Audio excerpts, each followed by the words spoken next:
All right, guys, so when I was thinking, okay, we're going through all the basic patterns, squat, hinge, push, pull.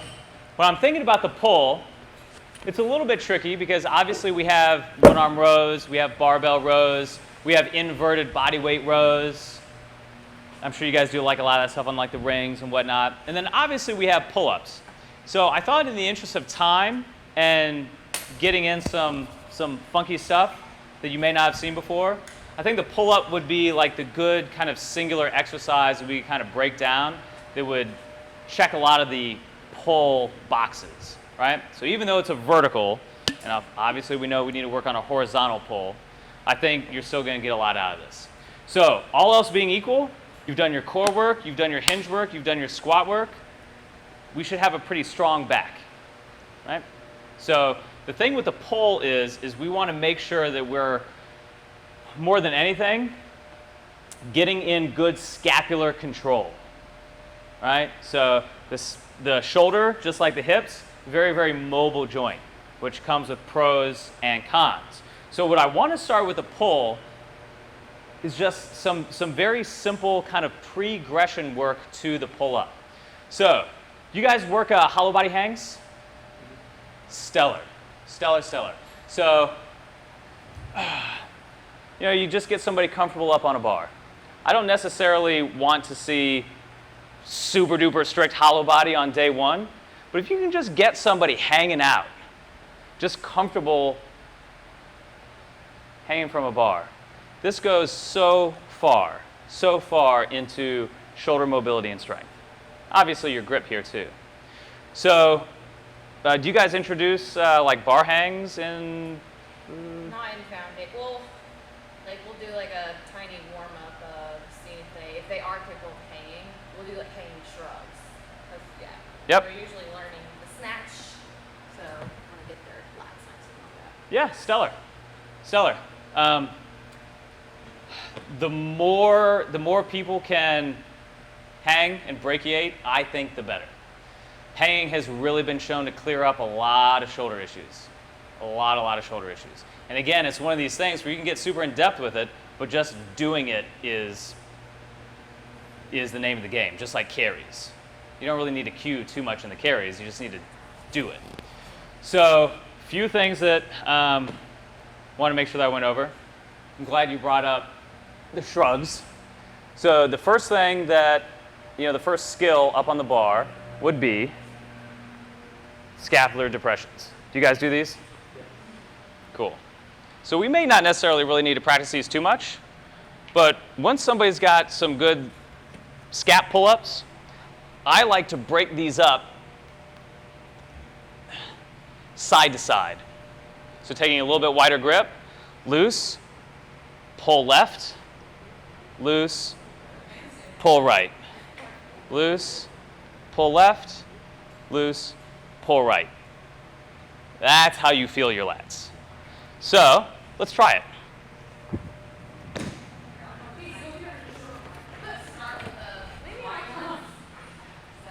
Yeah, I mean, if you want to do a few just regular scap pulls to get your shoulders woken up, and then try left and right. Good. So think about relaxing in between. Pull to the left. Good. Relax and pull to the right. Now, of course, this could be done banded. You don't have to be free body weight here. But ideally, what you'll really find is when you can tap into that deep lat, whoa, it'll pull you way on over. Cool? So, left and right scap. Sounds good? Now, we can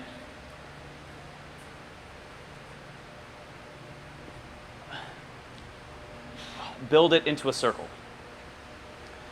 So, you're loose, pull left, pull right, loose left, loosen the right. Pull, pull, loose, loose.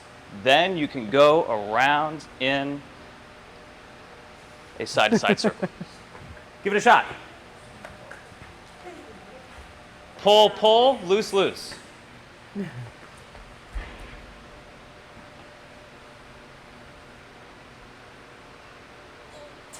Yeah. Right one sucks. You guys are doing a great job at keeping your head neutral, right? You're not sticking your head out. You're not leaning side to side. You're staying nice and neutral. Solid. Cool, guys. So, again, we've got two shoulders.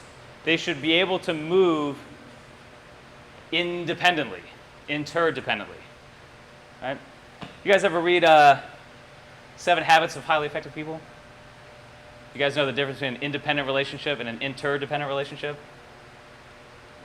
Probably one of the best hidden coaching books you can ever pick up. 7 Habits of Highly Effective People. If you read that book through the lens of fitness, you will find nuggets on every page. Highly recommend it. Highly, highly recommend it. But all that to say, what the hell does that have to do with shoulders? Independent would be your left arm does whatever it wants and the right arm does whatever it wants. That's a step in the right direction from dependency. I think we all know what a dependent relationship looks like. That's not good. But you must move on from independent to interdependent, which means that what the left side is doing, the right side supports it. What the right side is doing, the left side supports it. So you don't necessarily want to think about being able to be independent with your limbs and with your movement skills. You want them to be interdependent. You want them to feed into one another. Okay? So we all have asymmetries. We all have busted sides and strong sides and that whole thing. But when you can take some time to get to break some of these moves down into their constituent parts and see how they can feed into each other, this is how you can really unlock some hidden strength, if you will. And the side-to-side scap pull is a good example of that. Cool? So, bake that into the progression, like the scap pull progression. And then from there, just, let's see. So we know that you don't do pull-ups perfectly vertical. That actually doesn't really make any sense. Like, you would kind of like scrunch into yourself, and you would hit your head on the bar. So a pull-up is actually first a mini lever, and then a pull. So you're actually creating space backward, and then you pull. Does that make sense? So from here, our next scapular movement is going to be that same kind of depression, but you're going to be pushing yourself back. You wouldn't really want to be this dramatic in an actual pull-up, but we're just training the lats here. So take your grip, loose, and now just push yourself back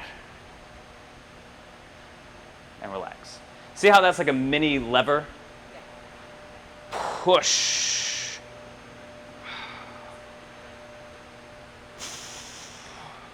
And don't worry about trying to get your legs up. Just try to close this armpit angle. Try 3 to 5 of those.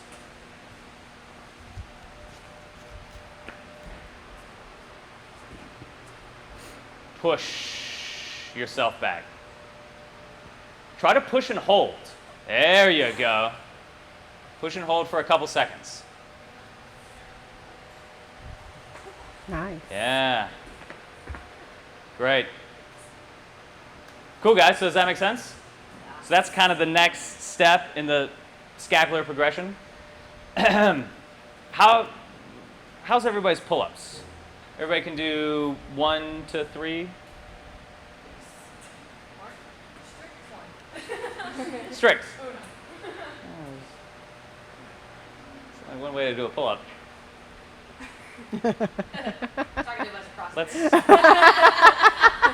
Let's not go there. Told you, Casey.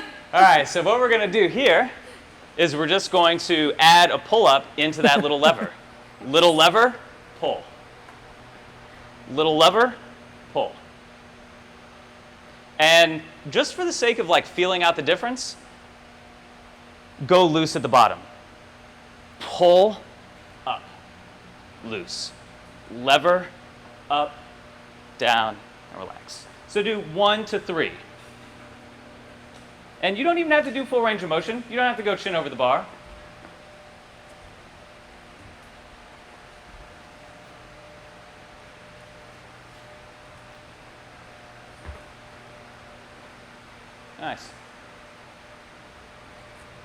These pull-ups look strong. Very good. Yeah. Dig it. All right, guys. Really from here, especially from like a programming standpoint, we don't necessarily need to do a lot of these. I think you get the idea. Once we've got the straight arm hang, the hollow body hang, I like to, squeeze like a yoga block between the feet, like in a hollow body position. Anything that helps increase tension through the legs in this hanging position is dynamite. Maybe even if you have, I don't suppose you have like light med balls. Yeah, that are like less. 10-pound ones? That's the lights one, Okay. If you get someone who's super strong, get someone to squeeze a 10-pound med ball between their feet in their hanging hollow body position. That's stellar. Yeah, so like I said, we want to turn all this stuff into full body movements. So when you're doing something like a pull-up that's all arms and shoulders, we want to do stuff for the lower body to keep that engaged. Cool? So with that, again, depending on the client, you probably want to do a lot of flexed arm work as well. You don't necessarily need to do full pull-up repetitions to really get a lot of the benefit out of the pull-up itself. So doing a lot of the scapular work, a lot of this hanging work. And then when it comes to flex arm hangs, honestly, you probably want to go to rings. I mean, rings are great for all this stuff, right? So I like to start with chin grip. And I like to cue thumbs to delts. If you can get somebody maintaining contact, thumbs to delts, and their neck is relaxed, and their legs are forward, that's a fantastic exercise. Then you can start working the negatives. Slow, slow, negatives. Certainly on the rings, as you come down, I like to go back to neutral. So you have like this natural corkscrew type effect. So do you guys do flex arm hangs? Not a lot. Give it a shot. Hop up on either to rings would probably be easiest, but rings or bar, and try to get thumbs to delts or chest. And just hold there for 10 seconds or so. Would you recommend this what about someone who doesn't have the strength to even themselves up? Would you recommend bands? Like to even hold straight arm? Yeah, to hold straight arm.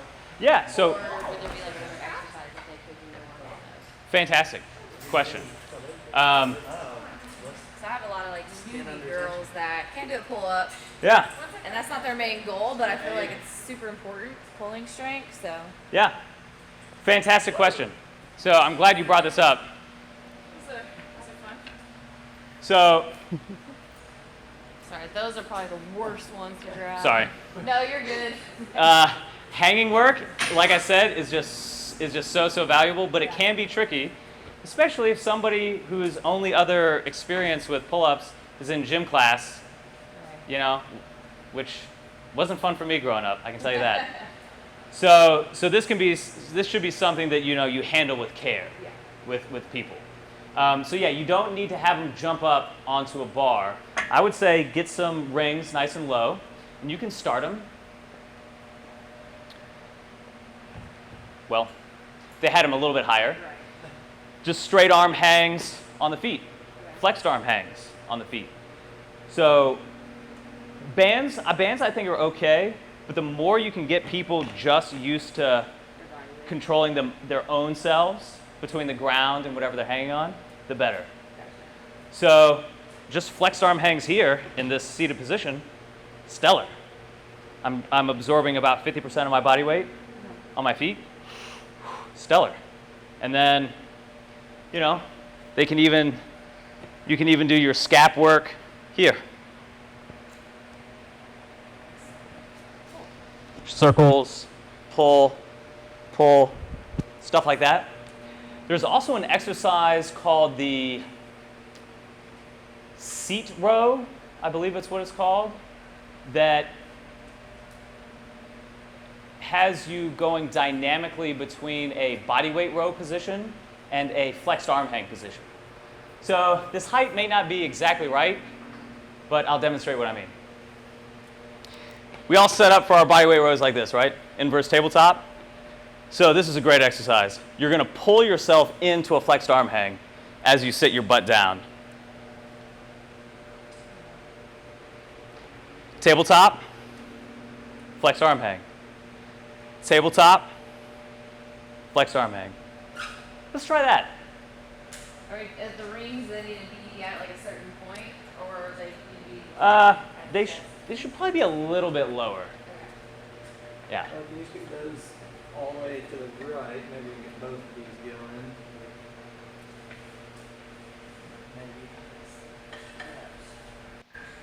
So that's another great way to train all angles of the shoulder, from your closed angle in your horizontal to your open angle at your vertical. So tabletop, and then just sit your butt down into your flexed arm hang.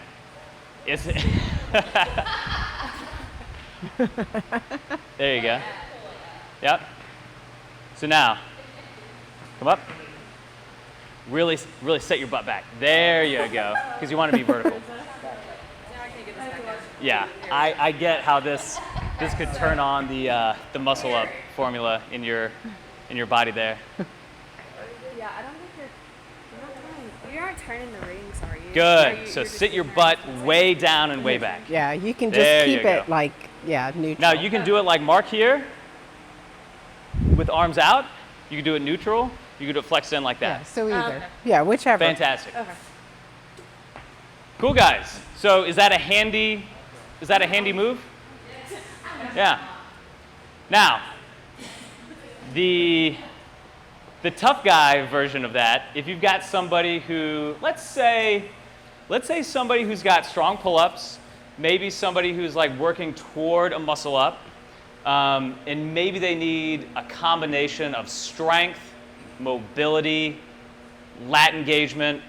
This really isn't in the muscle up progression because it doesn't necessarily translate exactly, but it's a great accessory drill. So this is called the Lat Fly. So the Lat Fly is a half pull-up to where you bring yourself up to about 90 degrees, and then you're going to push and pull yourself. Okay. I was just talking. Just casual. So you see, it's a scapular retraction and that lever idea. And you go dynamically back and forth while keeping that 90-degree angle at the elbows. Give that a shot. Mark, you're the. Y'all see what Mark's up. Do this. Mark's our strong man. He even said that at the beginning. Just watch your head. There you go. Yeah. Fantastic. Fantastic. Great for your mobility. Ah, nice. Yeah. Yeah. Did I get better than Mark? There you go. Good. See how That's a lot far. harder than. Oh my gosh. There you go. Nice. Yeah. Yeah, nice. Okay, Good. cool. Oh yeah, you feel like the upper scaps on those. Heck yeah. Those will never move on me. Yeah. Stay put. So it's just this. And it's a, great thing for shoulder mobility. Even if you do it like kind of sloppy, you're still getting a tremendous benefit from it because you're still training the flex arm hang, you're still training your scapula in that position, and you're getting used to pulling and pushing back into that mini lever. So all of those little filler ideas in between your basic pull-up work, I think will go a long way. What's your take on clients who want to do the pull-up, they're not strong enough yet? whether it's keeping with ring rows or bands or whatnot. What's your idea on that? The first part of your question, they want to, or they You know, it's like written in the workout, and they're tired of doing ring rows. tired of doing ring rows? We've got a lot of options. I'm just curious to hear Yeah. what you would say. You know, setting up the rings or setting up a bar and just having them do, or what you could do is have somebody come up, like with their feet, and then body weight eccentric. Gotcha. So assisted concentric, body weight eccentric. I like that. Working the eccentric of the pull-up is dynamite. Dynamite. Yes, yes, yes. All else being equal, if somebody doesn't have a clean pull-up, but they've got a lot of good strength, I just tell them to hop up. 5, 4, 3, 2, 1. It'll fry their lats, it'll fry their arms, and they're going to be building the skill and the strength of the pull-up. Cool. Yep, for sure. One other quick thing that I want to make mention, brachiating. That's just single arm hangs. So, do you guys have monkey bars? No? Like in front of each other? Mm-hmm. Yeah. So this is the next best thing.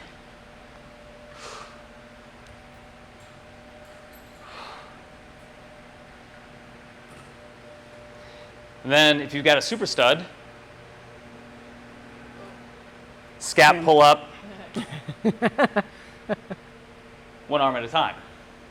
But going from one arm to the other, this is a very, very good shoulder exercise and progression into your pull-up. We do some of those in our warm-ups for like pull-up stuff. Yeah? A little hip touch at the bottom.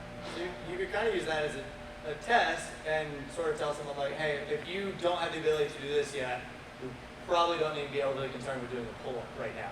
Yeah? Correct. Got it. Correct. Doing those on the rings are really fun.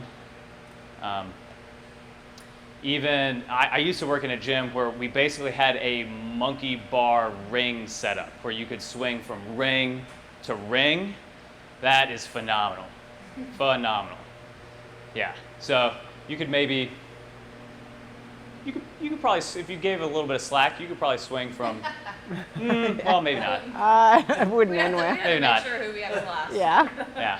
But so that's the idea. Just lots of novelty. But you got to put in the time. You have to put in the time with the grip, on the bar, on the rings. Yes, band it up if you need to. Use your own feet for assistance as much as possible. But work negatives, work variations to where people's hands don't just blow out. Right? So that's why jumping up and just working negatives is so great. Obviously, chin up grip, neutral grip, pull up grip, narrow, medium, wide, it's all great. Lots of novelty, lots of variation is the name of the game there. Cool? Cool. Yes. Any questions with that stuff? All right, so we're gonna wrap up with the press.